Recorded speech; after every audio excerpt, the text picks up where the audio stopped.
I actually qualified to be India's first female brewmaster, and I did that for over a year. In fact, I did it for a couple of years. And I really found that I was really not welcome into the brewing world in India. Nobody objected to it from my family. In fact, my father was very proud of the fact that I was his daughter, the first woman brewmaster in the country. But then obviously the brewing world didn't think so. And I was all set to pursue it overseas when an accidental encounter with an Irish biotech entrepreneur, who incidentally was also a brewer in terms of his previous career, and he basically sought me out and said, look, I'm trying to set up a biotech company in India, and would you like to partner me in this particular project? And my first reaction to him was, not me, because A, I'm a woman, B, I am not someone who has any business experience, and 3, I have no money to my name. But I think he basically felt that I was the right person, and he pursued me and said, look, I don't think you should demean yourself the way you are. I see a lot of spunk in you, and I think you can make a very good entrepreneur. And that's how I started Biocon in 1978. There was born a baby girl to R.I. Mazumdar and his wife Yamini. Little did they know that the baby girl whom they had prophetically named Kiran would one day become a leading beacon in the field of biotechnology in India. As a child, I actually wanted to be a doctor, and since I was interested in biology, I opted for medicine. Of course, I didn't get into medical college because they found me psychologically unfit to pursue medicine. So that was a big setback for me. What ended up happening after that was that I had to sort of reconcile myself into pursuing a BSc honors degree in zoology honors. It was very difficult as a woman to cross a lot of credibility challenges that I faced. As a woman and as a 21-year-old woman, when I started my company with very little business experience, very little money in the bank, I found it very difficult to get bankers to bank on me. I found that I was high risk in every sense of the word, because bankers felt not only was I high risk as an inexperienced young woman trying to set up a business, but also that biotech was a sector they'd never heard of and they couldn't understand, so they felt that was high risk. I couldn't get people to work for me because they felt I was high risk as an employer. They felt I couldn't give them job security as a woman employer. So I couldn't get professional people readily to join me. I found it very difficult to even engage in business discussions with a lot of people I had to deal with to start my business. Many of them would say, why don't you send your manager? And I said, I am the manager. And they would really be very disappointed to know that I didn't have a male manager. So things like that, So the first couple of years were very challenging, but it was fun. I took it on in a very amusing way as a challenge, saying, let me prove these innocent and, ignorant minds, wrong, and let me educate them about what it's all about. I'd saved up 10,000 rupees in my bank, and in those days, in 1978, 10,000 rupees was a lot of money. Yes. It was, in those days, I think it was all of, $1,000. Yes. Okay. So that's where that 10,000 rupees came from. That was all I had in my bank account.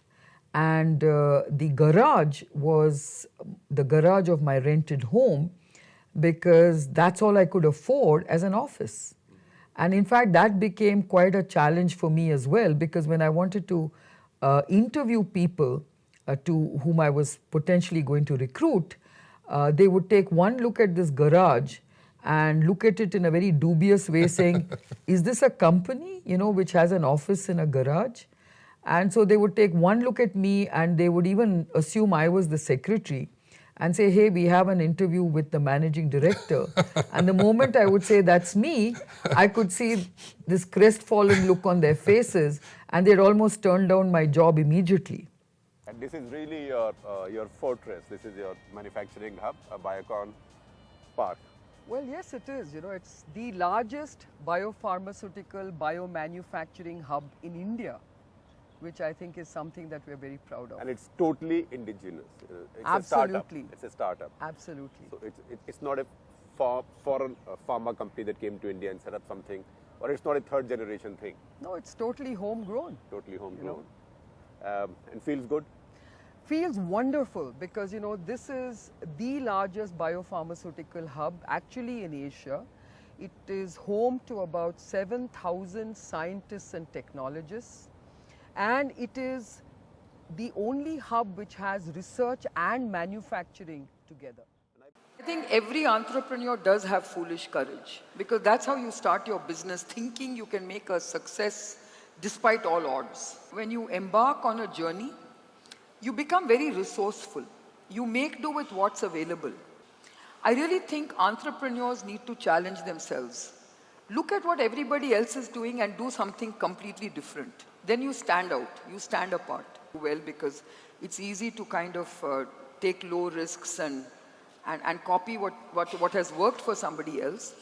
But I really believe if you make that little effort to do something very different and break out of that pack, I really believe you can also do something very successful, and you can do something which is much higher value than the rest of them.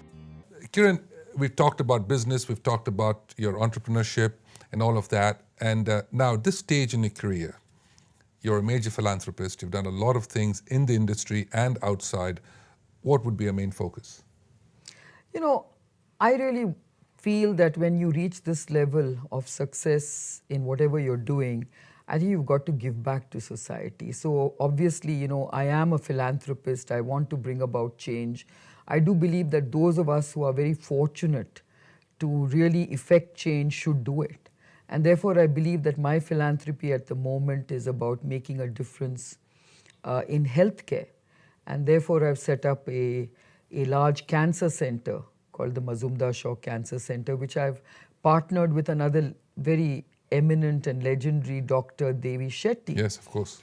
And I think that's where we're making a big difference to cancer care in this country, because as you know, cancer is a very expensive disease to treat. And I think in a country like India, you just have to develop a new model for cancer care.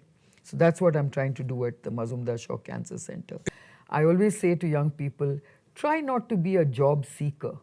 Try to be a job creator, because that's what an entrepreneur is. An entrepreneur creates jobs, an entrepreneur creates opportunities, and an entrepreneur realizes dreams, which I don't think you can do as a job seeker.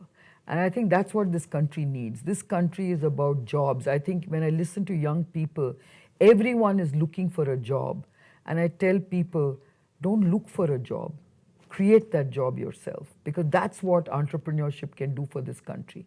This country can be transformed if you unleash that entrepreneurial energy that is latent in many, many ways.